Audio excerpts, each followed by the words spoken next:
Thank you very much, Mr. Chairman, and I want to thank you and Co-Chair Lowy for getting this process off to a very good start.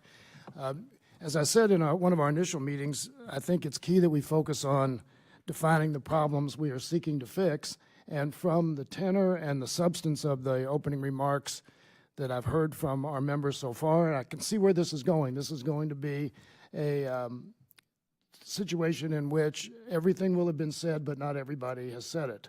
And I think that's actually very encouraging, because I think it shows that this committee is committed to a very serious, nonpartisan approach to solving what is a very difficult problem. And I find that very encouraging. I think it's been said several times already that whatever we propose should not be aimed at some kind of a philosophical result or any kind of outcome. And I think that's very positive in the way we ought to approach it. I just have a couple of thoughts that have occurred to me, and having been on the Budget Committee now for almost 10 years, one of the things that I think is very important is that most people, when they look at the federal budget, think of it as in terms of the context that they see elsewhere, a corporate budget, a personal family budget, and I think this is a mistake. I think a governmental budget is something that is very, very different from a business budget and from a personal family budget. In the government, we have a responsibility for coming up with a budget, but we're not the managers. The managers are the voters. We're also not the customers. The voters are the customers. And we have to figure out what they want us to do. Of course, that's part of our campaigns. But it's a very different perspective when we're trying to figure out what's an appropriate level of spending for which categories, when we're not the ones who are actually finally ratifying our choices. And the other thing that concerns me, and Senator Whitehouse mentioned this as well, is that in practice, revenues have been totally detached from the budget process.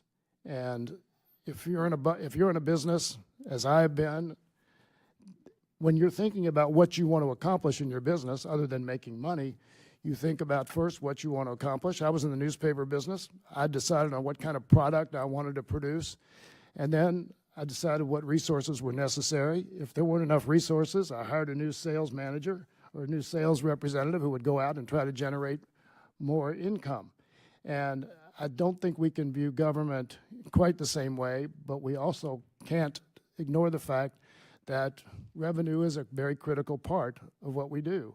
And this process, at least as long as I've been involved in it, has totally ignored revenue as a component of the budget. When we put out a budget, an alternative budget last year, and the year before that, the Democratic budget actually called for increased revenues. And of course, that led to political challenges from the other side. And I don't expect to hear that in this process, but that, I think, is something that we cannot fail to recognize, that as much as expenditures are important, we have expectations that our managers place on us. They know what they want government to do for them. And we have to figure out not only how to allocate money for those